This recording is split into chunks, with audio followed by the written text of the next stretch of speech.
पूरी कांग्रेस में अंतर्कलह चरम सीमा पर। अजय राणा।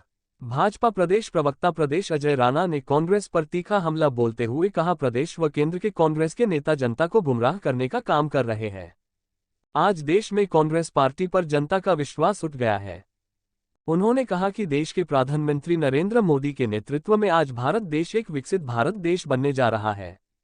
जब से भाजपा मोदी के नेतृत्व में मध्य प्रदेश, राजस्थान, छत्तीसगढ़ बड़े राज्यों में जीती है, तभी से ही जो कांग्रेस के साथ इकट्ठा दल हुए थे उनमें बिखराव आना शुरू हो गया है।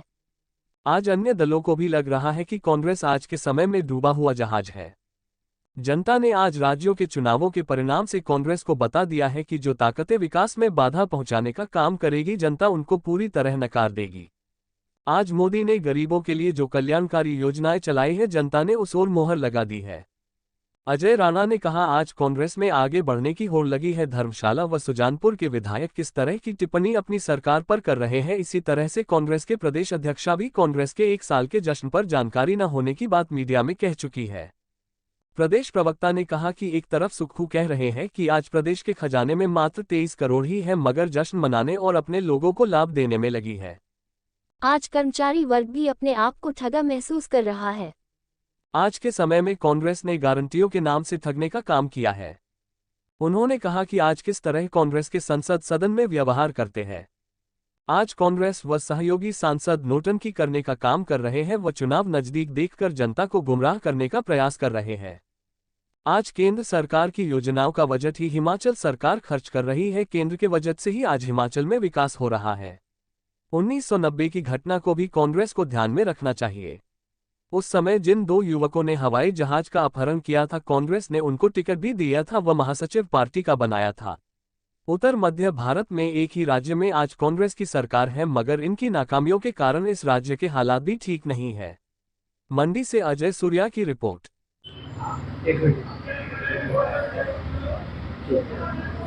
इस देश के यशस्वी प्रधानमंत्री नरेंद्र मोदी जी के नेतृत्व में जब से 5 प्रदेशों के चुनाव के परिणाम आए हैं, उन परिणामों के बाद कांग्रेस के जितने घटक दल थे, जो गठबंधन इनका हुआ था कांग्रेस के साथ, उनमें बिखराव आना शुरू हुआ है। उनको ये लगता है कि इनके साथ रहने से हमारी नैया पार नहीं हो सकती। दूसरा, इन परिणामों का एक सीधा सीधा संदेश पूरी दुनिया में गया है कि भारतवर्ष एक विश्वसनीय देश है। इसके रिजल्ट यहाँ की पब्लिक ने स्थिरता से दिए हैं और इसमें दुनिया के निवेशकों का जो विश्वास है, वो भी नया विश्वास भारतवर्ष के प्रति पैदा हुआ है। दूसरा, ये चुनाव परिणाम उन ताकतों के लिए सीधी सीधी चुनौती है जो जब भी प्रगति या जन कल्याणकारी योजनाएं जो इस केंद्र की सरकार ने इस देश के गरीबों के लिए शुरू की, ये हमेशा जनता के विरोध में खड़े हुए हैं और जनता का विरोध करते हुए सभी दल नजर आए हैं।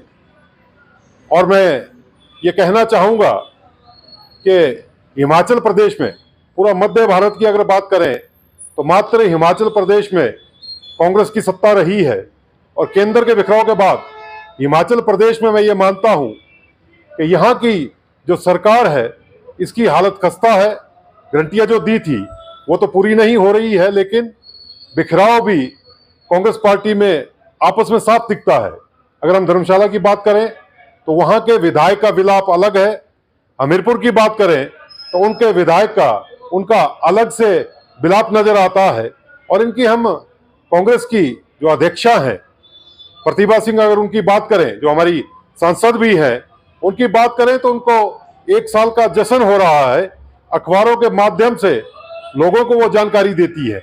ये सीधा सीधा बिखराव केंद्र में कांग्रेस का भविष्य उज्जवल नहीं है।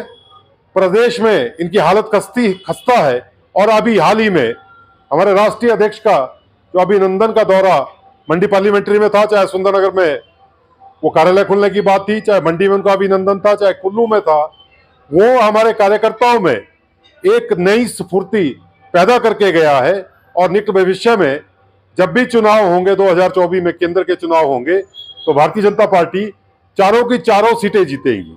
और हिमाचल प्रदेश की अभी हाल ही की बात करूं तो इनका जो प्रदेश का बजट है इनके जो आस है वो सिर्फ केंद्र के योजनाओं में, वहीं इनकी सांस केंद्र की योजना से जो बजट आ रहा है वहीं अटकी है। उन्हीं योजनाओं के कारण, उनकी योजनाओं से जो विकास हिमाचल प्रदेश का हो रहा है वही हो रहा है। हिमाचल प्रदेश के मुख्यमंत्री को अभी हाल ही में, कल जब कर्मचारी उनसे तनख्वाह मांगने गए तो उनको ये कहना पड़ा कि हमारे खजाने में, हमारी ट्रेजरी में मात्र 23 करोड़ रुपए है। जो हिमाचल प्रदेश की जो कर्मचारी हैं उनको तनख्वाह देने का जहां लाले पड़ गए हों, वहां क्या विकास होगा ये हिमाचल की जनता महसूस कर सकती है। और यहाँ जो संस्थान बंद हुए हैं वो इस कारण से नहीं हुए कि ये विकास नहीं कर सकते, इनके पास बजट ही नहीं है। और इसमें ताकि इनकी गलतियों पे पर्दा पड़े, इसलिए उन्होंने सभी संस्थान बंद किए हैं। मुझे यही कहना है।